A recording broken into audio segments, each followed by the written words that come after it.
Welcome into Duval Daily, presented by GenJag.com. I'm Jordan DeLugo. Thank you so much for tuning in here on Monday, September 23rd. It is Jacksonville Jaguars game day, and right now we're talking about, is this a must-win for the Jaguars on Monday Night Football? Jags taking on the Bills in Buffalo. The Jaguars have a 500 record. Thanks for Travis Holmes for pointing that out. 500 record on Monday Night Football throughout the franchise's history, 8-8, I believe. So we're going to talk about, is this a must-win for the Jacksonville Jaguars? I'll also offer some bold predictions, as we always do. Just kind of wanted to approach this day a little bit differently. It is a Monday, a little bit of a different schedule than we normally have. Obviously, Jaguars almost always play on Sunday. So we're going to get into is this a must-win and bold predictions for this football game. Jaguars 0-2, visiting the 2-0 Buffalo Bills. Buffalo Bills obviously have Josh Allen, a host of talented players on both sides of the ball. They're well coached on both sides of the ball. So is this a must-win game for the Jaguars? In my opinion, it's not. And, you know, when you talk about the Jaguars, are you talking about Jaguars fans or are you talking about the football team, right? Because I do think for the football team, it's not a must-win. I think for the fans, it is a must-win. The fans are already abandoning ship, and we talk about a lot of fans. A lot of people are like, it's time to rebuild. It's time to not maybe rebuild the roster, but get rid of this coaching staff. People want Doug Peterson gone. People want Press Taylor gone. People want Trent Baalke gone. So no, for the fans, it absolutely is. It's a must-win. I think if the Jaguars lose this football game in Buffalo, fans are just going to be so out. But they can always bring you back if they go get some wins. But I think fans are absolutely on the ledge. But inside the locker room, inside that building is actually what's more important than the fans. Like when it comes to moving forward and winning football games and playing competitive. So I don't think it's a must win for the Jaguars within that building. Or within the context of the AFC South. But I do think this is a game where the offense has to play well. I think if the offense goes out and has another stinker like they did in the fourth quarter against the Dolphins or the first half against the Browns, and they can't play consistent football, then I think you might have some doubt really start to creep in. Because it's the third game that this offensive line is playing together.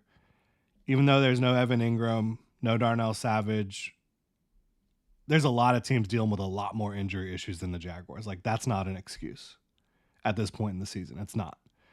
Trevor is healthy. You've got Brian Thomas Jr., you've got Christian Kirk, you've got ETN. Bigsby is questionable. Hopefully he's able to play for the Jaguars. So it's one of those things. I think the offense has to play better.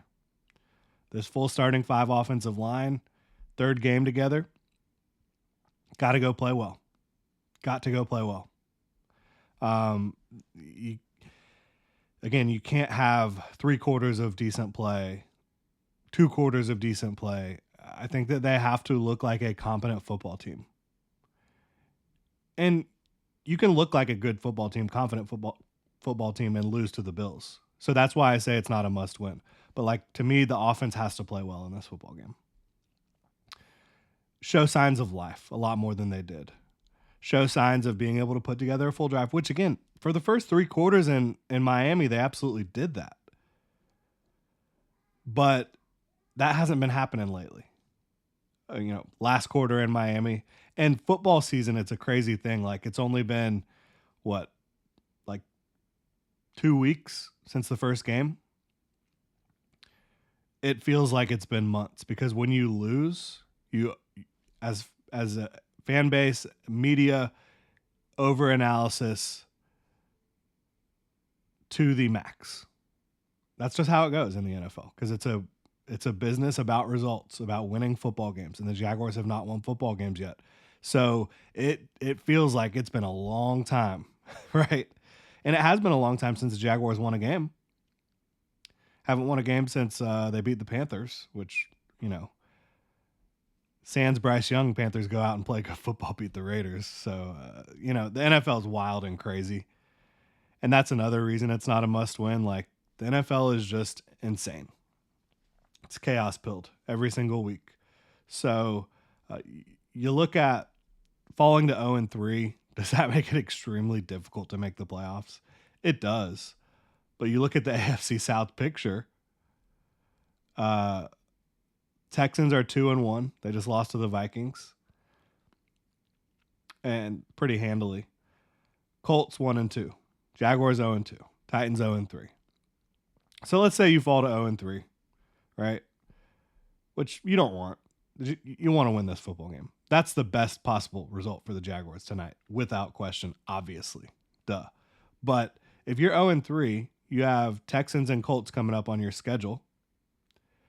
You could get to 2-3 before you go to London, and then you take on the Bears, whose offense is struggling, and the Patriots. I'm just saying, like, it's not a must win in terms of the schedule. It's not a must win in terms of the divisional race. It's not. But look, the Jaguars have never started 0-2 and made the playoffs, much less 0-3. I just think the team has to play well against a good Buffalo Bills team. And if they do play well, there's a good chance they can win. I'm not putting that past them at all. We'll talk about the bold predictions. But again, I think for fans, it's a must win because fans are on the ledge. Some of them have already jumped. I think that, abandoned ship. I think that inside the building, it's just a game where they need to play good football. Even if they lose because they're playing a great team, a great quarterback, that's fine. But play good football. Play competent football. And I think that they'll be fine within that building.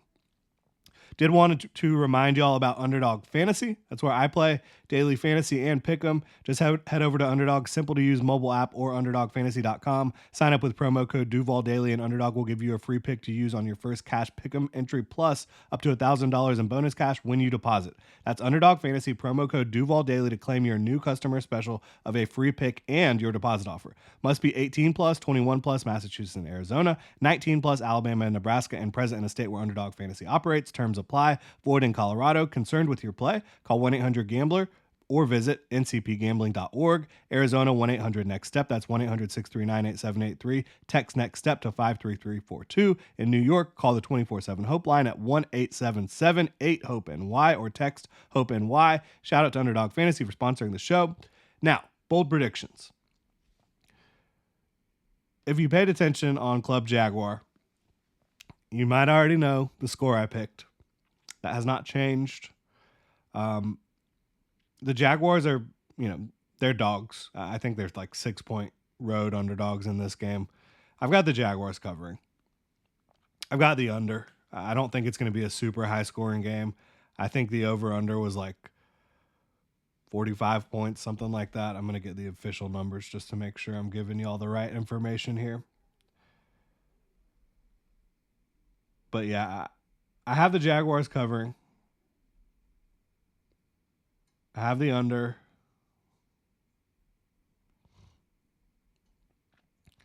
All right, so latest update looks like the Bills are favored by 5.5. Over under 45.5. So yeah, I was right there.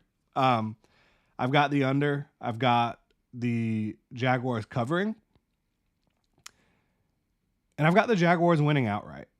I have the Jaguars winning this football game 24-20, as we've seen throughout the NFL. It is a wild and crazy league. And, the Bills did handily beat the Miami Dolphins, a team that beat the Jaguars. The NFL is a league of matchups, and the Bills and the Dolphins, they play twice every year. The Bills have their number. They just do. And they were going to win that game regardless of what happened with Tua. And, Godspeed to him. I hope he's able to recover fully and make the right decision for him and his family. But that's a matchup the Bills own. For whatever reason, the Jaguars own the matchup with the Bills right now. Doesn't matter if you're talking about since Josh Allen's been there, since Sean McDermott's been there, the Jaguars have been winning football games against the Bills. I do think part of that is Trevor Lawrence versus teams that don't have exotic blitzes, that don't run a lot of crazy disguised coverages, teams that just say, we're going to play well and we're going to execute. Unless you have elite players at every level, that's usually not a great recipe against Trevor Lawrence. And now the Bills do have a great defensive line, great defensive front. When healthy, they have very good linebackers, but Matt Milano and Terrell Bernard are out. When healthy, they have a great nickel who makes things difficult in Teron Johnson. They still do have Christian Benford, who's playing very well, and Rasul Douglas on the outside. Those two guys are very good football players, outside cover corners. Um, at safety, Taylor Rapp is pretty good. Like, they've got decent guys, but I think in the back end, Trevor Lawrence is going to be able to have a Trevor Lawrence type of game where you feel really good about him moving forward. You're playing in Buffalo. Jaguars have played better on the road over the last couple years for whatever reason. They've started faster on the road. So I think Trevor Lawrence goes out and has himself like I want to say 300-yard game, but what I'm really trying to say is just a very clean, efficient, effective game. I think Trevor Lawrence does have. I think the Jaguars get their first interception of the year and also Josh Allen's first interception of the season. He's played clean football in terms of not thrown an interception so far. But I think the Jaguars go get one. They were close to a couple turnovers last week. Didn't get them. I think this is the week where they're able to kind of get that going a little bit. Josh Allen, if you're able to force him to throw the ball and kind of shut down the run, which I know the Jaguars' goal is going to be, and we've talked about that. Foye Oluokun, Devin Lloyd, these guys playing so well against the run. I think you slow down James Cook a little bit, force Josh Allen's hand, and you get your first interception of the season. And then finally, I think Josh Hines Allen, has himself a game. And what is no longer the Josh Allen Bowl after he changed his name. I still want to shout him out because he's had tremendous games against the Buffalo Bills. And I think he'll have another one in this one. I'm going to say he gets 2 sacks in this football game. Jaguars win 24-20. It's a competitive game. It's a close game, but the Jaguars defense has not given up 20 points yet this year, or more than 20 points this year. I think they hit right on the nose there. If I'm having to predict the over-under, the score, all that good stuff, Jaguars win 24-20. Cam Little has a better week. It just looks more cohesive, and the Jaguars give you a little bit of hope before they go into this 2-game stretch against divisional opponents. That's my take on this one. Let me know what you think in the comment section below. If you enjoy the content, please like, subscribe, hit that notification bell. You can also check out genjag.com/shop, pick up some new Duval gear, become a channel member here on YouTube. Y'all have a good one.